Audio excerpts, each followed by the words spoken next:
तो hello guys, ये मुद्दा अब पूरे सोशल मीडिया पे आ चुका है पूरी तरह से और सारी बातें अब धीरे धीरे और खुलनी चालू हो गई है।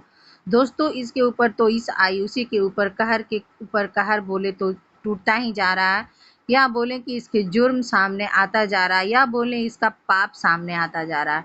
हम यही बोल सकते हैं, इसने जो माता पिता या अपने भाई के साथ किया है तो कर्मों का फल तो यहीं पे भोग के जाता है ना, भोग कर जाना पड़ता है। दोस्तों, बोलते हैं लोग कर्म करने के समय कोई नहीं देखता। हाँ बिल्कुल, इंसान तो नहीं देख पाता है, पर ऊपर वाले भगवान जरूर देखते हैं, और जिसका कोई नहीं होता है ना, उसका बदला भगवान लेते हैं। और भगवान है, आज भी हैं, तभी तो दुनिया इतना पूजा पाठ करती है। और लोग आस्था में, कितने लोग क्या क्या डुबा जाते हैं, कितने लोग क्या क्या कर देते हैं आस्था में।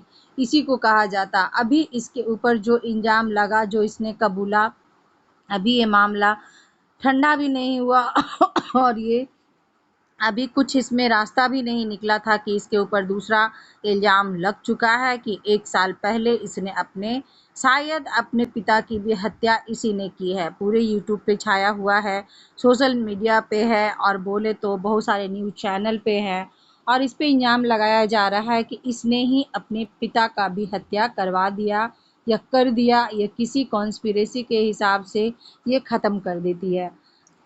तो मेरा गला थोड़ा ख़राब है। तो दोस्तों, कहते हैं जुर्म कभी नहीं छुपता, पाप कभी नहीं छुपता है।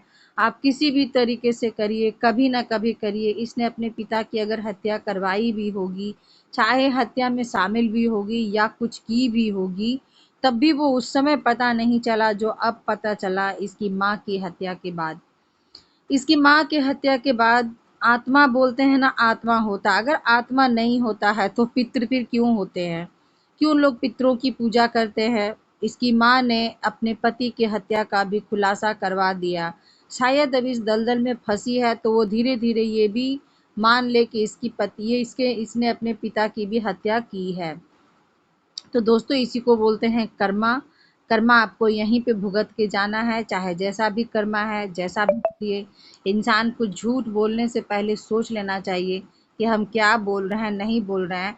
एक छोटा झूठ भी इंसान के लिए ना बहुत सारा, अगर कोई एक इंसान झूठ बोलता है तो उसको कितने झूठ बोलने पड़ते हैं, बहुत सारे झूठ बोलने पड़ते हैं। तो ये भी तो एक कर्मा है कि उसको उस झूठ को छिपाने के लिए बहुत सारे झूठ बोलने पड़ जाते हैं।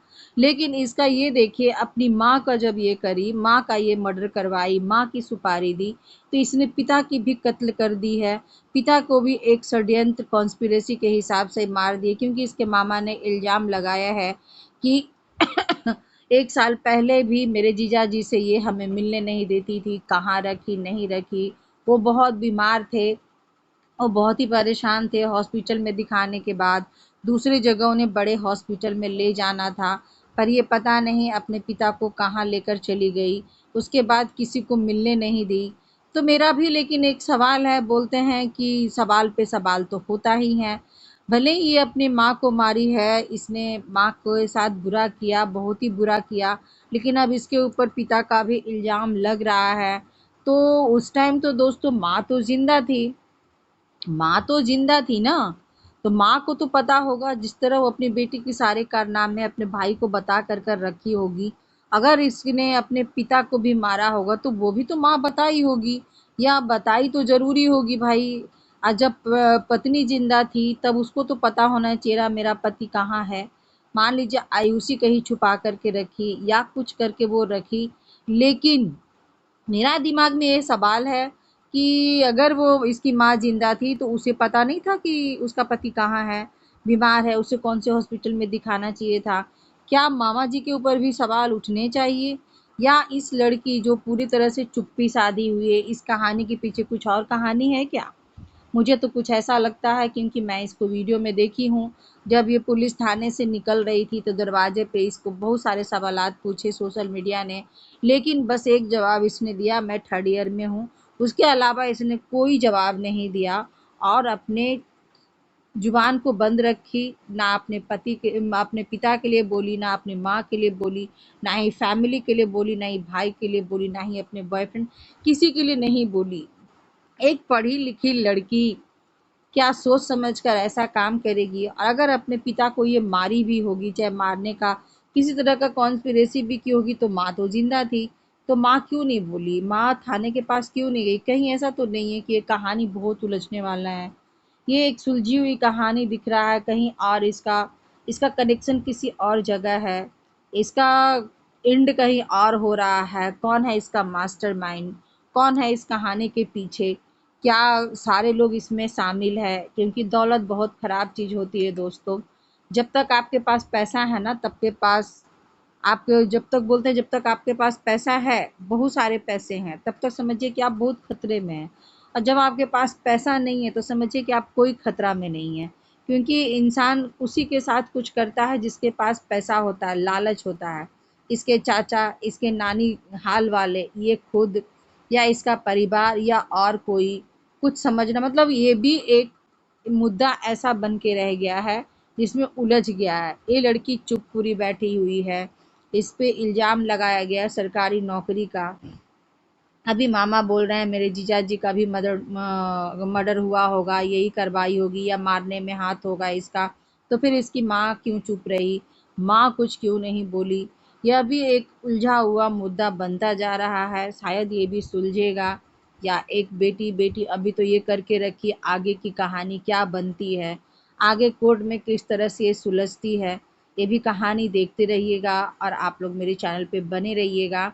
मुझे कुछ समझ में नहीं आया क्योंकि अभी जो इसके मामा का बयान है थोड़ा-सा मुझे भी शक लग रहा है, क्योंकि इसके मामा का कहना है कि अपने पिता को भी इसी ने मरवाया, तो अब तक वो चुप क्यों बैठे थे? माँ बहन को मरने के बाद क्यों बोलना है ऐसा?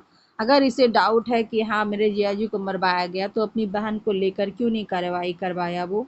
ये सब सवालात बनते हैं। आयुषी फंसी हुई है लेकिन इसका मुंह बंद है। एक पढ़ी लिखी लड़की इस तरह का इतना बड़ा कदम उठाई है, तो कुछ तो राज, कुछ तो कारण जरूर इसके पीछे होगा। आप लोग को क्या लगता है दोस्तों? अगर आप लोग मेरी वीडियो देखते हैं तो ज़रूर बताइएगा। इस पे जो इल्ज़ाम लगाए गए हैं कि इसने पिता की भी हत्या कर दी है सिर्फ दौलत के लिए। अब तक इसके ऊपर इल्ज़ाम था कि यह सरकारी जॉब के लिए कर रही है, अब इस पे इल्ज़ाम लगाए गए हैं कि इसने अपने पिता की भी हत्या कर दी सिर्फ जॉब के लिए। तो क्या ये पढ़ी लिखी लड़की इतनी नाकामयाब थी? अगर दौलत थी तो जॉब नहीं भी था तो भी ये सुखी से रह सकती थी जैसा बताया जा रहा है।